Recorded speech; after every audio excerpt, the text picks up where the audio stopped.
And I think we're going to look in a bit more depth at the political transition, because I know that insecurity in Yemen is taking place in the context of this political transition, as was mentioned earlier, following the end of former President Saleh's rule in 2011.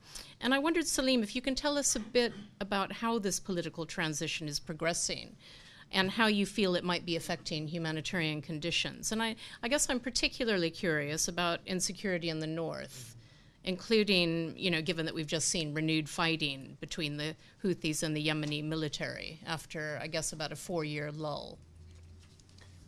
Well, I mean, I will try and simplify it as much as possible in 3 minutes, which is very difficult to do.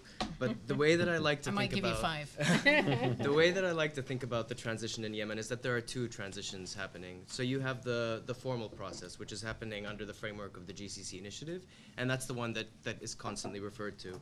And then you have the informal transition process, and that's happening behind the scenes. This is the reconfiguration of elite power dynamics that we're not seeing immediately, but we can feel on the ground. And that's where the conflict in somewhere like Amran plays out. About the formal process, it was initially meant to go for only 2 years, and that started, I think, at the end of 2011. And it's been extended because of various delays. Most notably, there was a national dialogue conference, which ended earlier this year.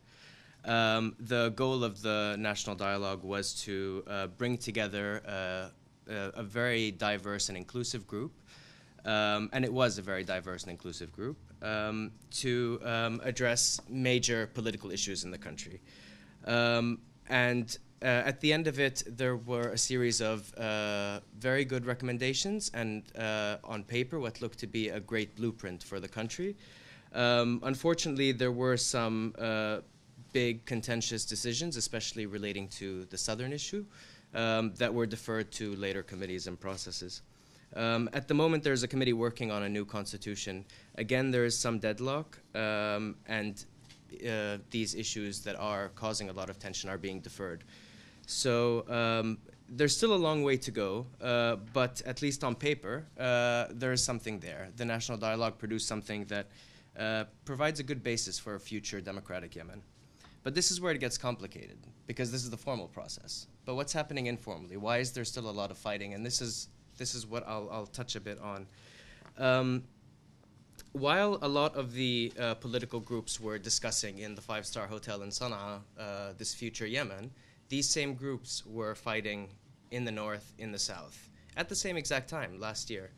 And so I guess there's always been, and what we've always seen for the past 10 or 15 years in Yemen, is a slow regional fragmentation in the country, as different groups with very localized issues want to break away, demand greater autonomy because the central government isn't working. What we're seeing now are rival elite factions exploiting the transition process in order to gain control of different regions, and that's what's been happening for the last 2 years. To bring it back to the recent conflict in Amran, I mean, this is related to the Houthi uprising, which is it is a very complex conflict, and it started in 2004, and it has very local drivers related to education, desire for greater autonomy, some religious issues, but there are also national-level elite interests that are playing into the conflict, and there are also geopolitical interests with Iran and Saudi Arabia. And all of these different dynamics have morphed over the past 10 years. So what you have is a really complex conflict.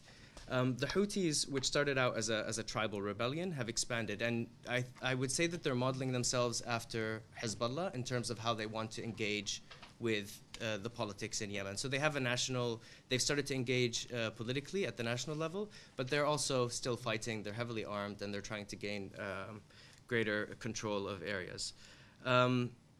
More interestingly, I think over the past year, there's been somewhat of an alliance between them and former President Saleh, who, if you remember, in 2009, waged a really brutal war against them. But now they're allies. And if you walk into the old city, which is quite a Saleh stronghold, you'll see posters of the Houthis and the slogans of the Houthis. So it's quite interesting. And then on the other hand, the Houthis are fighting Sunni Islamist tribes, which are very, very broad. But what this means basically is, if you look at Amran, which includes, which has a heavy presence of Ahmar tribe and Ahmar clan. The Ahmar clan is related to business and military interests in the country, at the Islah Party, and also General Muhsin. And so these are another elite power actor. So there are power dynamics that are happening at the national level which affect this conflict. And the more sectarian the narrative becomes, the more difficult it is to control.